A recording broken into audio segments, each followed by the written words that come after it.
Hey folks, Spud here, Spud's Outdoors. Today I wanted to talk to you about something that's been bugging me.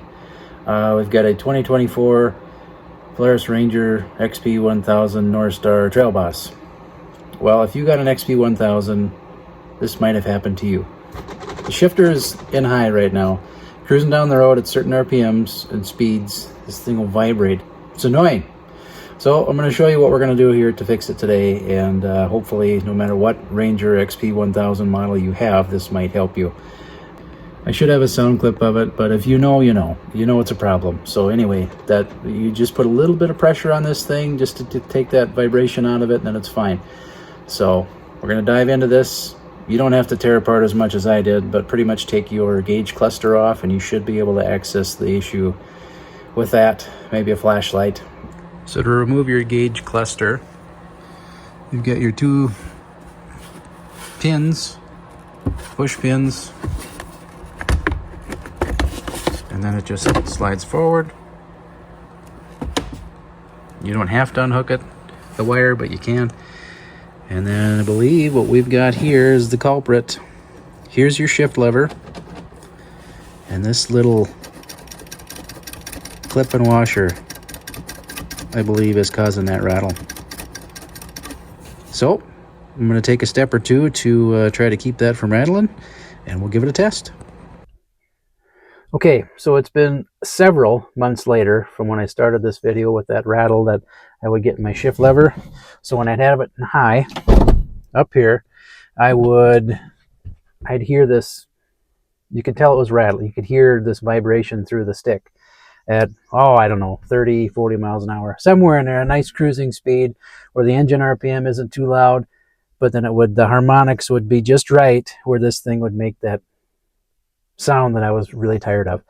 And to be honest, I kind of forgot about finishing the video, but I happened to be scrolling through and said, okay, yeah, I better wrap this up because what I did worked, and I'm here to show you what I did. So, got to pop your two little rivets out of here, which I've already done. Get your screen out of the way. If you got a tip out windshield like this, you just lay it up here without having to unhook, which is really nice. And then, so like I said, you get the gauge pot out of the way. If you don't have a tip out, just unhook the back and lay your gauge pot off to the side. That works fine too. But here, shift lever, I'm going to wiggle this. As you can see, there it is. And what I mentioned earlier was this little, you can see what I've done is I've run a zip tie on there to the clip on the outside there. There is the metal clip, and then this washer would rattle and it would vibrate on this little shaft deal. So I just took a zip tie, pulled in on the clip that also holds the washer in place, and that's all it took. And it was just enough to stop the vibration of that shift lever. All right, so there you have it. Pretty simple fix to that particular problem. That little spring clip was not tight enough, or the clearance wasn't tight enough to hold that washer tight to vibrate under the right RPM and engine harmonics to keep that from making noise. So that little addition there, little zip tie, was just enough to take care of the issue. So if that's a problem that you were having some vibration in your shift lever, that's an easy way to take care of it. So hopefully you don't have that issue. I think this is the fourth 1000 that we've had, and it's the first one of them with the exact same shift lever setup that's had that rattle. So not very common, but if it's something that you're experiencing, that's a pretty easy way to fix it. And yeah, so hopefully there's a little value in that. Hopefully you can have an idea of how to take care of that issue if you have it, or if you think you might have it, or if whatever. There you go, Polaris. It's a freebie for your, what do you call it? You got a team of people that take care of squeaks and rattles. They got a certain acronym or name for it or some dang thing, but that's a freebie. You can take that one. It's just another place where there could be an issue, but hopefully you don't have it.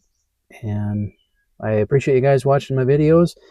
And I think you'll probably notice that I look a little different when I started the video versus when the ending was. I like to make sure that whatever solution that I come up with, or product that I review, or a product that I recommend is worth having. So I like to use it more than just 5 minutes after I installed it to say, hey, I love it, it's great. So you're going to notice that in my videos, that I don't just install it and then 5 minutes later tell you it's great. I like to make sure that either I have a customer that's had it or that's ran it for a long time, that I know it's durable, and how we mount it, how we wire it, how it works is going to last for a long time and be a good solution to an issue, or a nice addition to what you have. I don't want to just bolt on a part and say, hey, this is great, buy it. I would rather tell you from experience that it works like it should. So with that in mind, like I said, that's why I waited so long to finish the video. For one, I forgot because it wasn't an issue anymore, so it was out of sight, out of mind. And two, it's been several months now, and this has been working great. So there you have it. Appreciate you guys watching. Please like and subscribe. Thank you much. See you on the next one.